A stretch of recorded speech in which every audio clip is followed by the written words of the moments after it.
안녕하세요. 강변교회 성도 여러분, 한 주간 평안하셨나요? 지난주에 이어서 우리는 꼭 알아야 할 기독교 핵심 진리 20가지에 대해서 살펴보도록 하겠습니다. 오늘은 그 14번째 시간으로 칭의와 양자됨이란 무엇인가 라는 주제로 말씀을 함께 나누려고 합니다. 이것을 통하여서 하나님의 은혜와 또한 하나님께서 주시는 그 유익이 충만하시기를 축복합니다. 우리가 칭의라고 말했을 때 칭의라는 것은 하나님께서 법적인 선언으로서 우리에게 의롭다고 여겨주시는 그 행위를 칭의라고 말합니다. 우리가 지난주에 살펴보았지만 로마서 8장 30절의 말씀에 근거하여서 우리가 칭의에 대해서 살펴보도록 하겠습니다.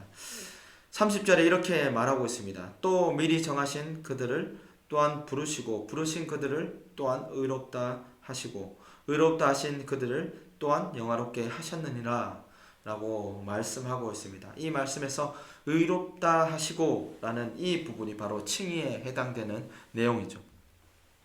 오늘 내용은 네 부분으로 나누어서 말씀드릴 수 있습니다. 칭의란 하나님의 법적인 선언이다 라는 내용과 칭의란 우리가 하나님 앞에서 의롭다는 선언이라는 것과 또 세 번째로는 오직 믿음으로 칭의는 오직 믿음으로 말미암는다라고 말하고 있습니다. 그리고 네 번째로는 양자됨이란 하나님의 새 식구가 되는 것이다라는 이 네 가지 단락을 나누어서 우리가 함께 살펴보도록 하겠습니다.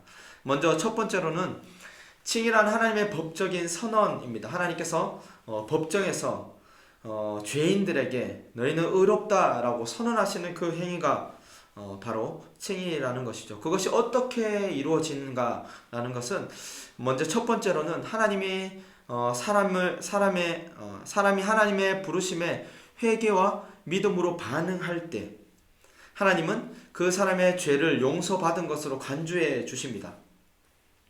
그리고 그리스도의 의를 그 사람의 의로 여기심으로 그 믿음에 화답해 주십니다.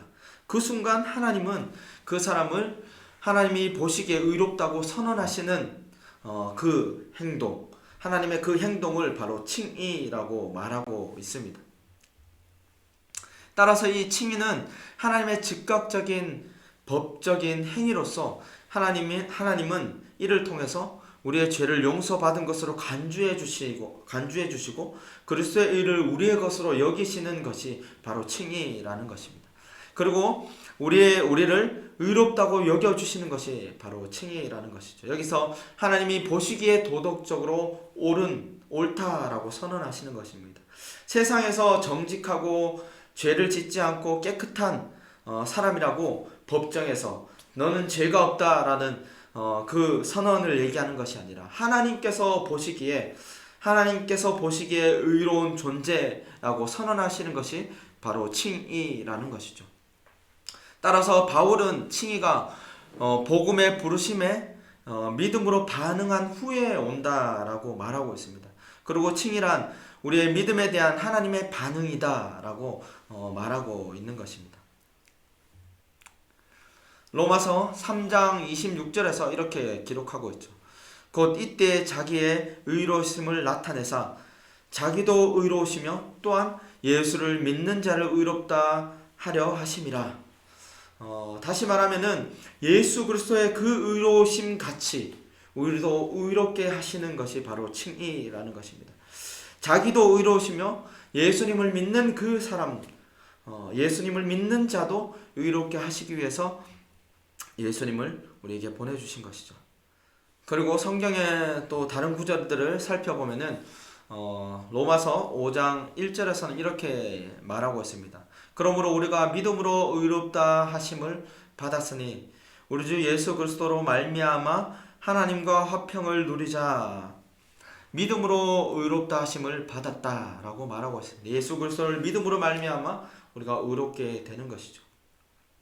그리고 갈라디아서 2장 16절에도 사람이 의롭게 되는 것은 율법의 행위로 말미암음이 아니요 오직 예수 그리스도를 믿음으로 말미암는 줄 안다라고 기록하고 있는 것입니다. 그리고 두 번째로는 칭의란 우리가 하나님 앞에서 의롭다는 선언입니다.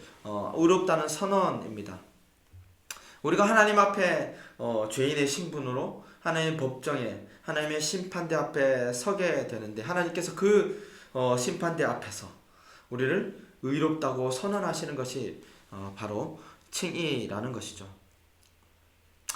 따라서 그 선언으로, 하나님의 그 선언으로 말미암아 과거와 현재와 미래의 죄에 대한 대가를 치를 필요가 없게 되는 것입니다. 그래서 로마서 8장 1절에서 이렇게 말하고 있죠.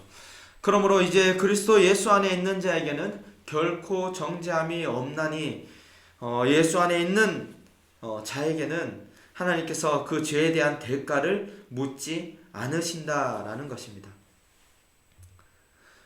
그러므로 말미암아 죄인의 신분에서 죄가 없는 신분을 넘어서서 의로운 신분으로 바뀌게 되는 것이죠. 그것이 바로 하나님께서 우리에게 행하신 칭의라는 것입니다. 따라서 하나님께서 죄인이 죄가 없는 것으로 여기시는 그 이유를 우리가 생각해 보면은 세 가지를 정리해서 말할 수 있습니다. 첫 번째로는 하나님이 그들의 죄를 그리스도의 것으로 여기시기 때문입니다. 하나님께서 죄인에게 그 죄를 묻지 않고 그 죄를 모두 그리스도에게 물으셨기 때문입니다. 그리고 그 그리스도는 이미 그 죄에 대한 대가를 치르셨습니다. 모두 치르셨죠. 과거, 현재, 미래에 대한 모든 죄가를 십자가에서 모두 치르셨습니다. 그리고 세 번째로는 그리스도의 의를 우리의 의로 여기시기 때문입니다. 모든 죄의 대가, 그리스도께서 모든 죄의 대가를 그리스도께서 십자가에서 치르셨지만, 마치 우리가 치른 것처럼, 마치 우리가 십자가에 죽은 것처럼 예수 그리스도를 믿을 때 우리가 의롭다고 하나님께서 여겨주시기 때문입니다.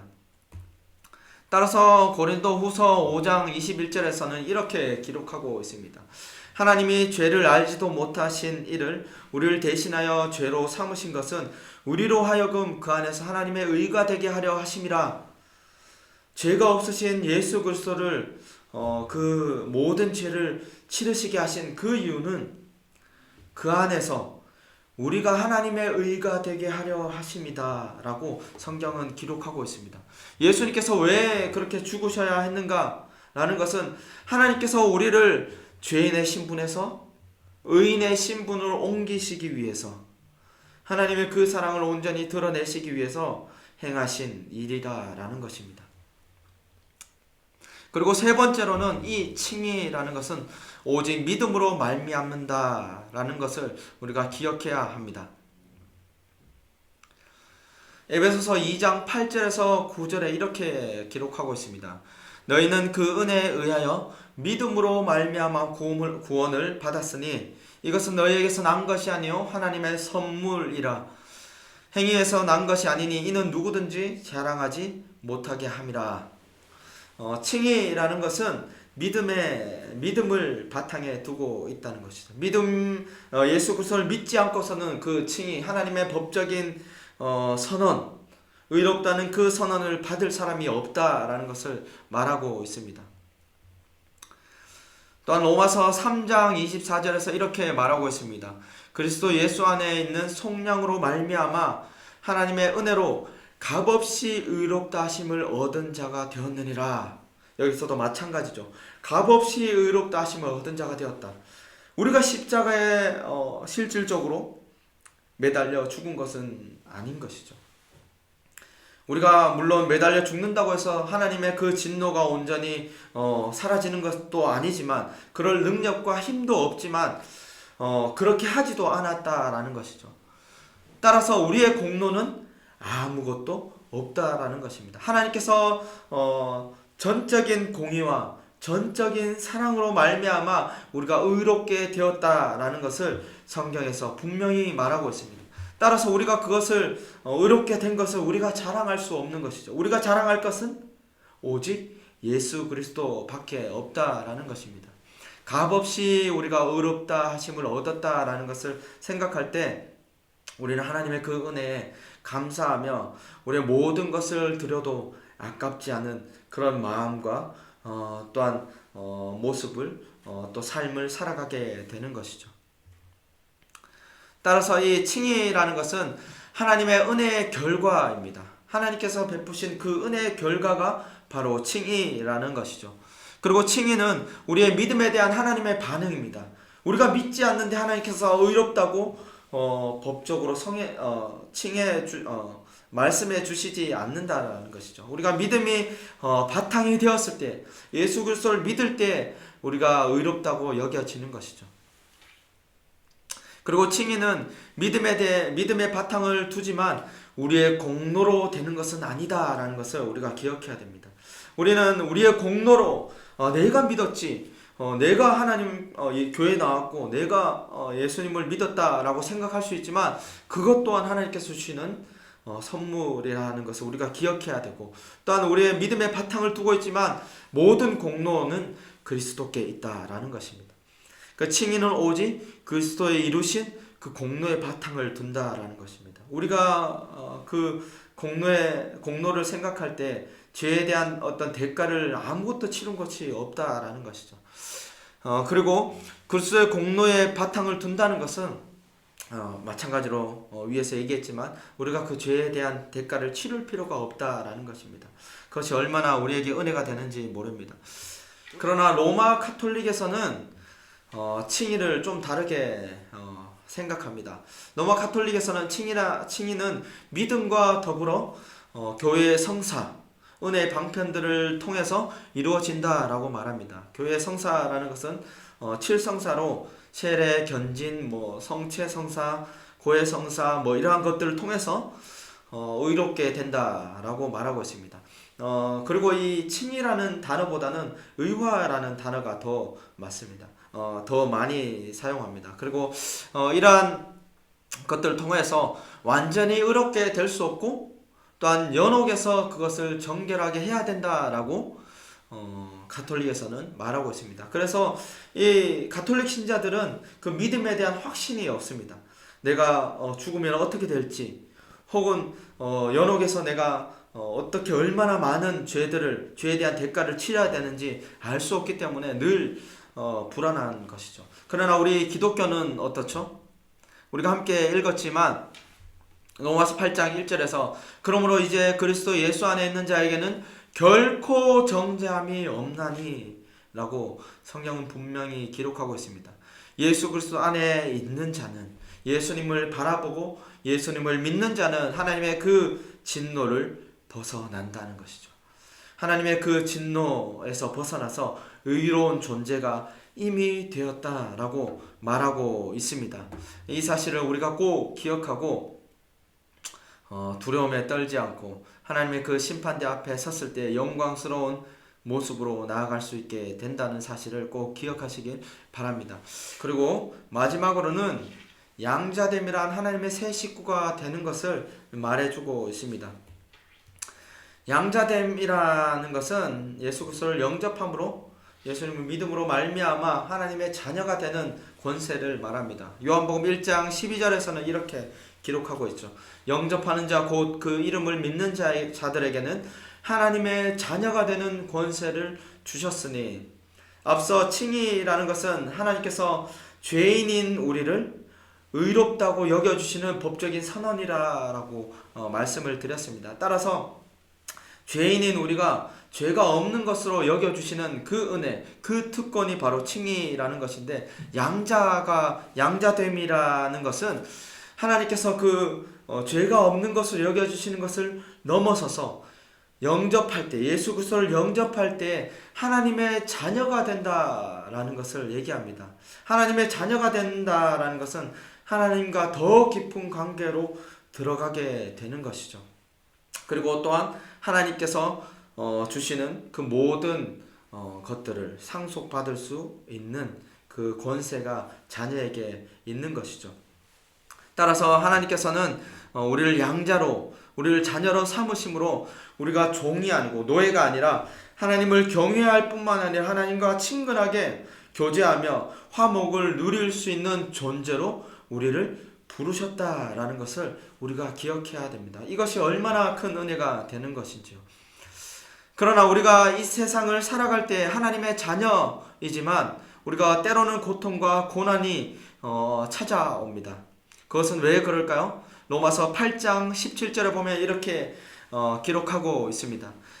자녀이면 또한 상속자 곧 하나님의 상속자요 그리스도와 함께 상속자니 우리가 그와 함께 영광을 받기 위하여 고난도 함께 받아야 할 것이니라 라고 로마서 8장 17절에서 분명하게 말해주고 있습니다.